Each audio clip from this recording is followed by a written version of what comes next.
Hello, viewer. Wherever you are receiving this message today, either by audio or by my television, I want to speak to you today concerning the topic called A Call to Prayer.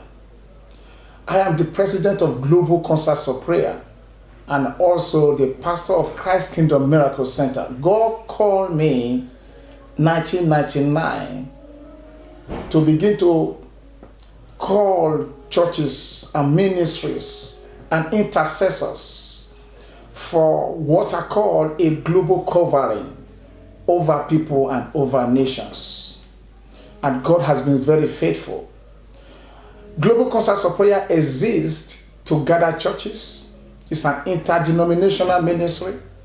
Exists to form a corporate altar before God so that we can bring about the revival we've been preaching about. God is calling his people to pray.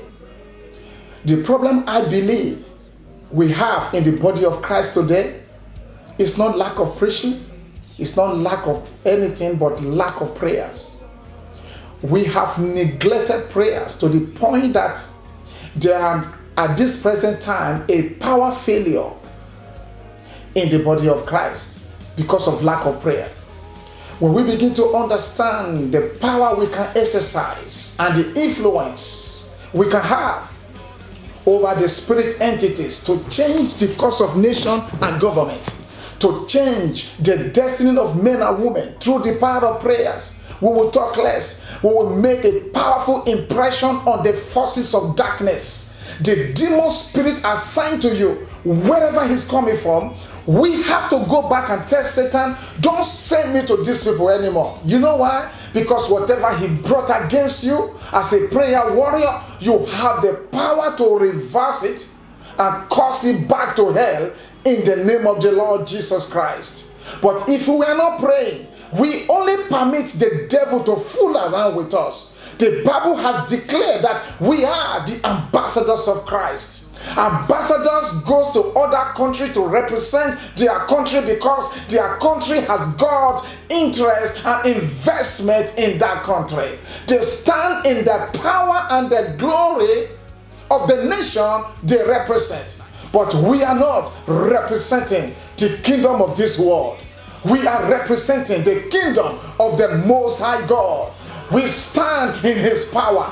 We stand in his glory. We stand in his authority. He's the one that declared, occupy till I come. In other words, whatever we declare is what will come to pass. We are his feet. We are his hands. We are his mouth. When we speak, it is Christ speaking. I challenge you to take prayer as your companion, to take prayer as one thing that you have that can destroy the powers of evil, not only in your life, but over the nation and the nations of the world. I challenge you to a global prayer wherever you are. You can connect with us. You can call us. You can be part of this movement. And when you are becoming part of it, God will begin to use you. Don't forget that God cannot do much until he communicates to his prophet.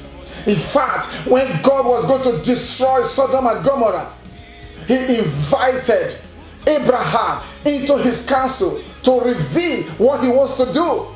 When you start and continually speaking to God as a prophet of God, God will begin to speak back to you because you spent quality time right in the presence of God. God will download his divine counsel into your life and you will know what he wants to do in every season. You will never be left ignorant if you are part of prayer movement and if you develop yourself in the place of prayer. I challenge you, in order to change your life, change your world, be part of prayer movement. The Lord bless you. I will come back again to expatiate and to also explain to you what we do in our Global Concerts of Prayer. God bless you.